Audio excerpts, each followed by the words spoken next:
जीवन की बस एक तमन्ना है राधे मेरे जीवन की बस एक तमन्ना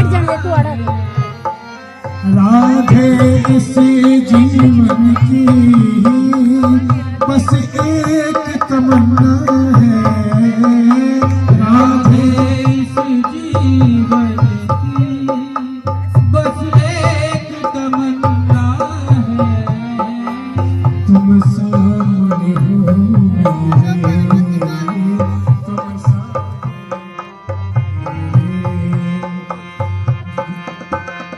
और मेरा दम ही निकल जाए राधे तेरे चरणों की श्यामा तेरे चरणों की अर्जुन जो मिल जाए सच कहता हूँ सच कहता हूँ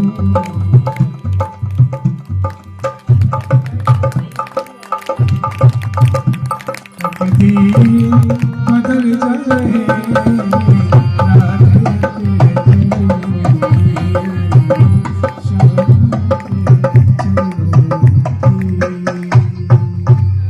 जय जय श्री राधे जय श्री राधे। महाराज जी ने बहुत बढ़िया काम कर दिया। बना था इसके घर में धरे, मैं क्या दिन सोची कि बना ना दे दूंगी। गोपाल जी ने भेज दिया। और हमारे बीच में श्री आशीश्वर महादेव समिति राधे राधे। जो नेत्रहीन आश्रम है, आप सभी भली भांति परिचित हैं। मेला ग्राउंड में आप लोगों ने देखा होगा और कई भक्त गए हैं और जाना भी चाहिए जहां पर शुभ कार्य। इधर आ जाओ, लगवाने नहीं नहीं नहीं नहीं हाथ धो के आप आ जाओ। इस साइड से यहीं से आओ।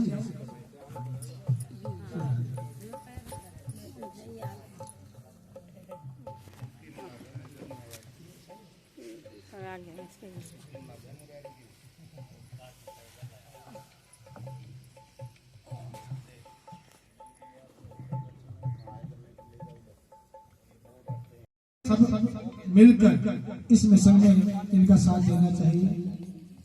जिस प्रकार से एक मंदिर बनाना जरूरी होता है, वैसे ही किसी असहाय प्राणी की सेवा करना बहुत बड़ा धर्म होता है। तो हम चाहेंगे कि कुछ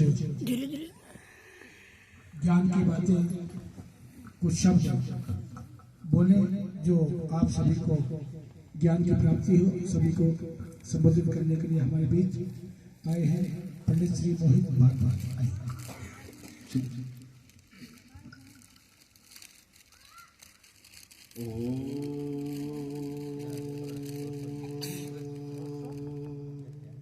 गुरुर्ब्रह्मा गुरुर्विष्णु गुरुर्देवो महेश्वरा गुरुर्साक्षात् परं ब्रह्म तस्मै श्री गुरुवे नमः।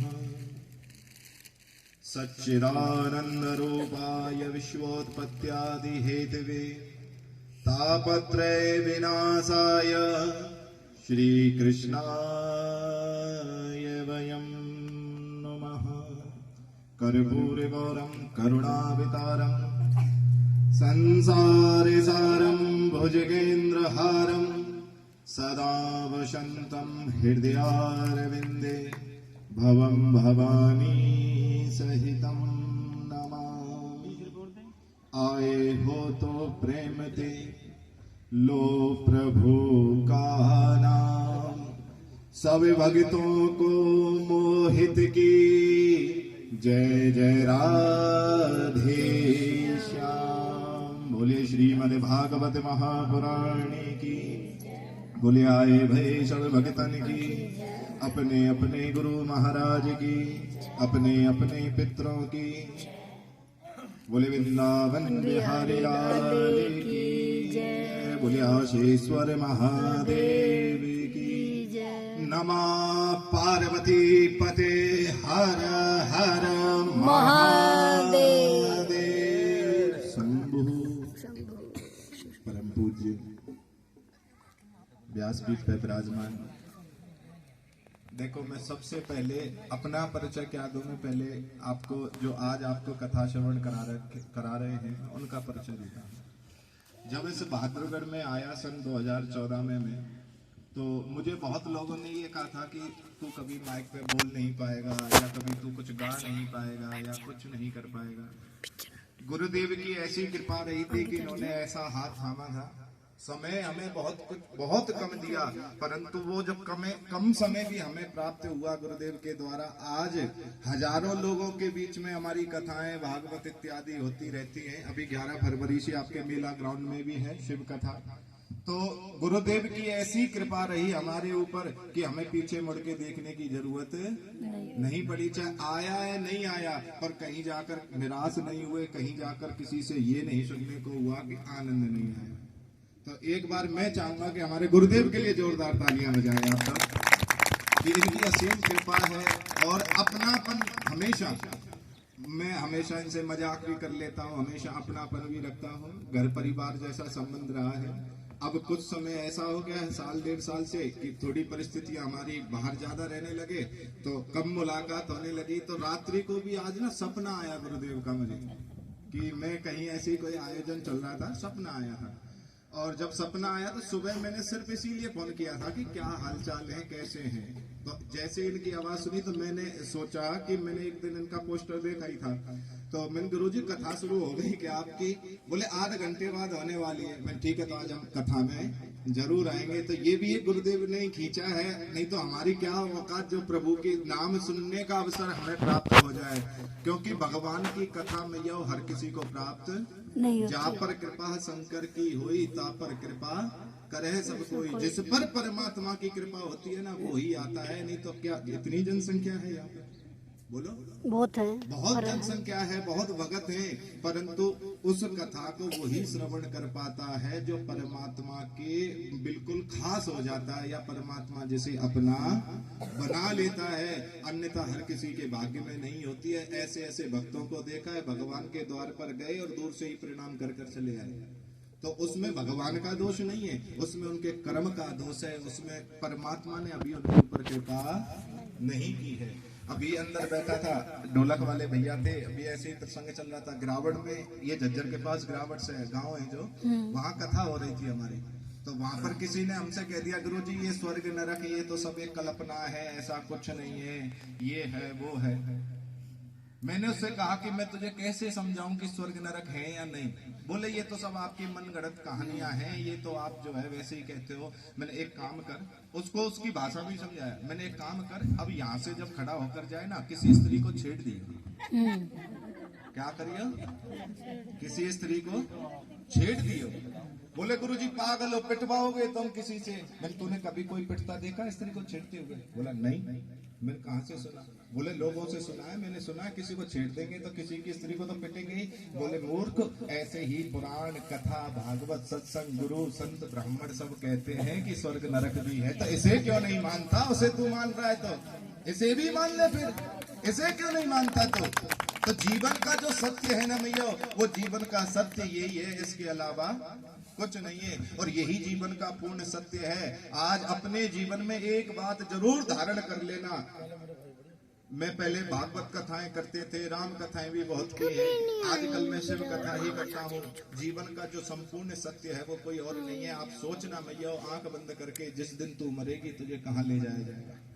बोलो कहाँ ले जाया जाता है? शमशान में कौन मिलता है वहां? कौन? जहां पर तेरा अपना तुझ में अग्नि देकर आएगा, जहां पर तेरा वो बेटा, जिस बेटे के लिए तू देवरानी जेठानी के बेटे के साथ भी गद्दारी करती रही कि मलाई वाला दूध अपने को और पानी वाला देवरानी को, वो बेटा ही तुझे अग्नि के हवाले छोड़कर आएगा। उस समय कोई काम नहीं आएगा। मेरा शंकर दोनों हाथ फैलाए कहेगा, बेटा मंजिल तो तेरी यही थी, पर जिंदगी निकाल दी आते आते आते। तो जीवन का जो पूर्ण सत्य है उसे उतारो मैया। ये सत्संग कथा भागवती हमारे तुम्हारे साथ जाएगी और कुछ नहीं जाएगा। इसीलिए शास्त्र कहते हैं, इसीलिए बड़े बुजुर्ग कहते हैं कि ना बेटा काम आएगा, ना बेटी काम आएगी, और मैया ये माया तेरी यहीं रखी और ये काया एक दिन मिट्टी में मिल जाएगी। इसीलिए कोई कुछ काम नहीं आएगा। अगर जीवन में कभी कुछ काम आया तो ये सत्संग कथा भागवत ही काम आएंगी। और दूसरी प्रेरणा में आप सबको एक बात और शिक्षा दूं। वैसे समय इतना ज्यादा नहीं लेना चाहिए कथा के मध्य में, पर आप सब सोचो भैया कथा भागवत सत्संग सुन जाने से या श्रवण करने से क्या मिलता है? बोलो है जी। कथा भागवत सत्संग हम जो श्रवण करते हैं ना, वो एक ही शब्द सिखाती है कि तुम्हें मुक्ति मिलेगी। क्या मिलेगी? मुक्ति मिलेगी। अब मैया तो यहाँ पर आकर कथा सुन रही है, और कथा सुनने के बाद तुझे मुक्ति मिल गई, तो वहां जाकर अकेली बैठी रहेगी या नहीं? बोलो, अकेली रहेगी ना। इसीलिए कहते हैं व्यास जी भी, या बार बार कथा सत्संग में जो कहा जाता है ना, अड़ोसिन पड़ोसिन धड़ोसिन, इन्हें सबको लेकर आओ। किसको? अड़ोसिन पड़ोसिन और धड़ोसिन। धड़ोसिन कहते हैं पीछे वाली को। क्यों? क्योंकि इनको जब तुम लेकर आओगी ना, तो मैया तेने कथा सुनी, तुम्हें मुक्ति मिल गई, और मुक्ति मिल गई तो तू वहां अकेली बैठी रही जो याते बढ़िया, तो अड़ोसिन पड़ोसिन लाएगी ना, तो वो भी तेरे संग मुक्ति में जाएगी। फिर एक दूसरे की बुराई कितनी भी करती रही, बातें करने वाली मिलेगी ना मिलेगी। तो यहाँ अकेले में जाओगे तो अकेले रहोगे। इसीलिए मैया, और ये भी जीवन का सत्य मान लेना, ये मेरे बाबा की कथा है, मेरे प्रभु की कथा है, जो हमारे बाप का बाप है। तुम्हारे छोरे का विवाह हो, तुम्हारा जो है घर में कोई मांगलिक उत्सव हो रहा हो, किसी को निमंत्रण दे तो रसगुल्ला खाने सब चले आमे। बातें जाके जो क्या हमारे बाप के बाप की कथा है रही है, चल। और अगर तू ना जा रही या तू ना आ रही तो हमारा तेरो चाल चलन आज ते खत्म है। ना तेरो आनो ना हमारो जानो। जब तू मेरे बाप के आयोजन में ना गई तो बेटा के रसगुल्ला ने का खा के आशीर्वाद देगी? बोलो। तो इसीलिए मैया ये कथा अपनी है, ये हमारे परमात्मा की कथा है, ये मेरे ठाकुर की कथा है, ये मेरे बाबा भोलेनाथ की कथा है। इसे जितना अपना समझोगे, इसे अपना मान कर करोगे, जैसे गुरुदेव के द्वारा आयोजित ये आश्रम है। अब इसमें खाटू, अभी मैं माता जी से बातें कर रहा था, भीतर बैठ के बोले खाटू श्याम बाबा का, अरे हम क्यों हाथ फैलाएं कहीं जाकर, हमें इस कॉलोनी को खड़ा होना चाहिए ना। इस कॉलोनी को, अब जैसे अभी आज हम विचार बना रहा था मैं अपने मंदिर पे ही, यही मेला ग्राउंड में जो आश्रम है, कि 1000 टन का जो है या 1000 किलो का एक घंटा बनवाकर जो है वो हम लटकवाएं वहां पर। तो वहां क्या लोग मतलब दर्शन करने नहीं आएंगे, सेल्फी लेने आएंगे, उसके साथ क्या करने आएंगे?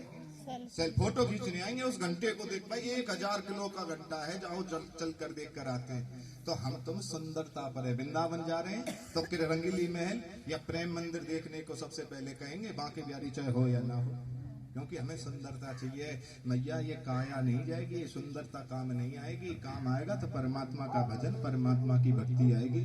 और आप सबसे तो मैं एक ही निवेदन करूंगा, जो गुरुदेव ने ये अभियान छेड़ा है ना आपके इस भूमि पर, सबसे बड़ा सौभाग्य है आपका। जंगल में मंगल हो रहा है। क्या हो रहा है?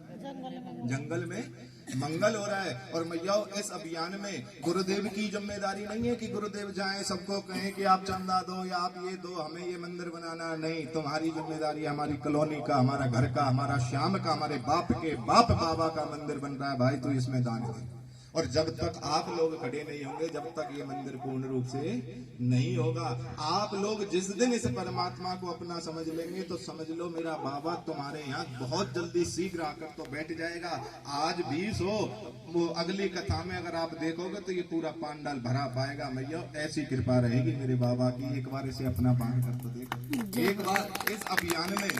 और इसी के साथ आप सबको भी एक सूचना दे दो भैया, आज के समय हमारे देश में या हमारे इस हरियाणा प्रदेश में सबसे बड़ी एक समस्या आ रखी है, जो ब्राह्मणों की, हम लोगों की वजह से है। 2-2 त्योहार, 2-2 तिथि, 2-2 वो बताए जा रहे हैं। एक ये अभियान भी शुरू कर दिया है भैया।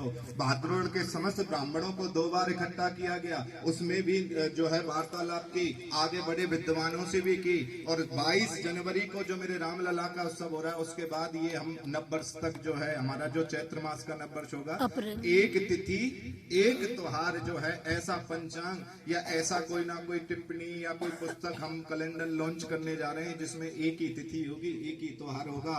क्योंकि उसमें ये नहीं होगा कि आज एकादशी आज की और कोई कहे कल की है, वो नहीं होगा। उसमें एक तिथि होगी और एक ही त्योहार होगा। तो इसमें भी आप सबसे निवेदन है कि आप गुरुदेव का साथ दें, क्योंकि दूसरी मीटिंग में तो गुरुदेव भी गए थे इसमें, तो आप सब इनका साथ दें और इस अभियान में भी एक तिथि बनाए, एक त्योहार बनाए। प्रेम से बोलो हर हर महादेव, और जोर से बोलो हर हर महादेव, और जोर से आपके कलोनी में हर हर महादेव। चकाचक के बोलो भैया एक बार। देखो कढ़ी चावल बनवा रखे हैं, मैं देख आया। बड़ा दे, चकाचक के बोलो एक बार। हर हर महादेव, बोलो हर हर महादेव। और मैं अपनी वाणी को विराम देता हूँ और आप सबसे फिर पुनः निवेदन करता हूँ, इस आश्रम के अभियान में गुरुदेव का पग पग पर साथ दें। मुझसे भी जितना होगा मैं जो है बढ़ चढ़कर इस अभियान में जो है गुरुदेव के साथ खड़ा हूँ। और मैया आप भी जो है गुरुदेव के साथ खड़े हो, क्योंकि गुरुदेव किसे लाना चाह रहे हैं? श्याम बाबा को, बाबा को, किसे? बाबा और को, श्याम बाबा किसे कहते हैं? जो बाप का बाप, बाप हो। तो कौन आ रहा है? तुम्हारे बाप का बाप आ रहा है भैया। और जब बाप का बाप आ रहा है तो आप सबका फर्ज बनता है कि हम अपने बाप के मंदिर को अच्छे से और सुंदर से सुंदर बनाए। तो एक बार हमारे गुरुदेव के लिए जोरदार तालियां बजाएं आप।